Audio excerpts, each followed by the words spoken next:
Hello my friends! It's me, Mami Lynn. Gagawa tayo ngayon ng maha blanca. Ang maha blanca ang gagawin ko ay very simple lang ang gagawin. Ito ay 2 cups of cornstarch. 2 cups siya.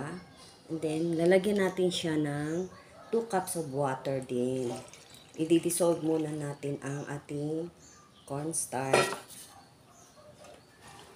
Kailangan ma-dissolve natin siya ng totally dissolve talaga. Totally na natunaw siya. Tunaw na tunaw. So, pagkatapos natin ito matunaw o malusaw, iset aside muna natin siya, no? Set aside natin. Then, pwede naman natin i-direct na kaagad sa ating lulutuan yung ating gagawin. So, mayroon ako dito 2 cups of milk. Any kind of milk. Pwedeng fresh milk, evaporated milk. Ito 2 cups of evaporated milk. And then, meron ako dito 2 cups of coconut milk.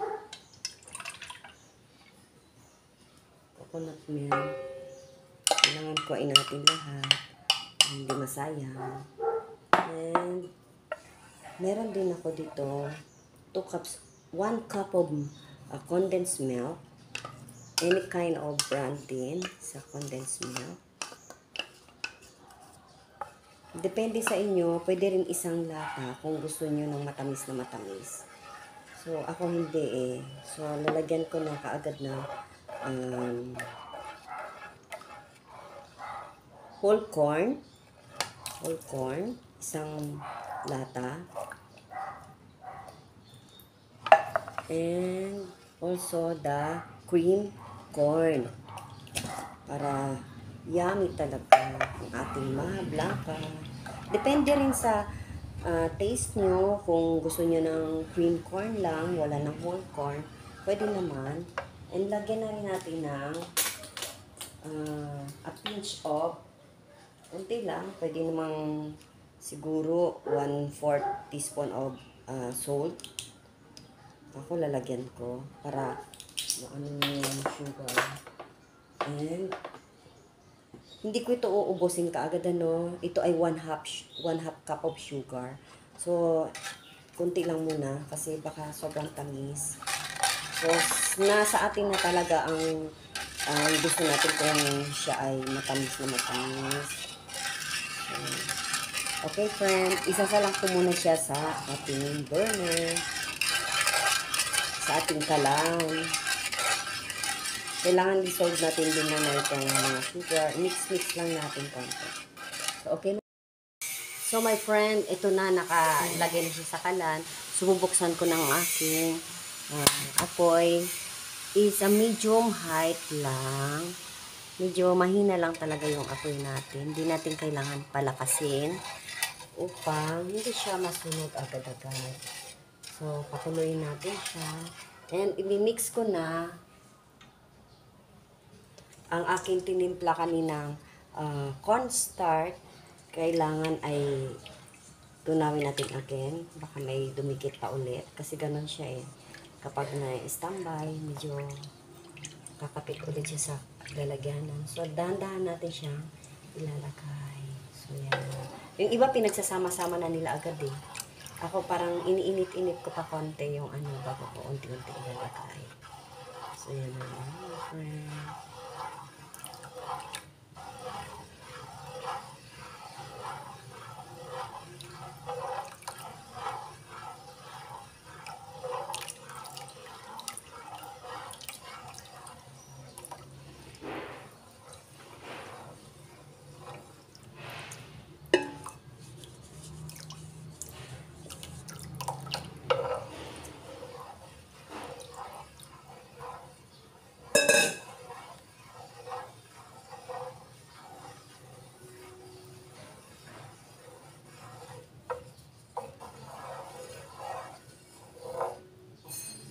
Lalagyan ko rin ng 1 teaspoon of vanilla.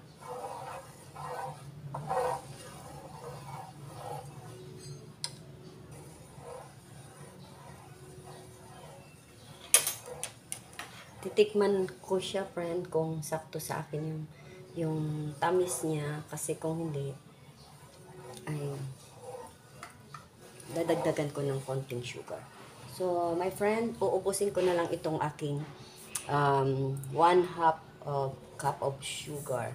So, 1/2 cup of sugar lang nilalagay ko. Hindi ko siya masyadong papatamisin kasi mga may edad na ang kakain nito. So, hindi kailangan talaga maraming sugar. Mag-less tayo kasi may condensed milk na rin. Pwede naman, friend, kung ayaw nilagyan ng sugar na condensed milk na lang, ilagay niyo para ma-cream siya talaga. Ma-cream na rin ito. Masarap talaga ito pag natapos. Yung sukat ng aking timpla. Saktong-sakto lang. So, mamaya antayin natin siyang maluto. Dahan-dahan lang ito sa paghalo, my friend. Kunting tiyaga para may masarap tayong maha. Yeah, my friend, ganyan na yan siya, oh.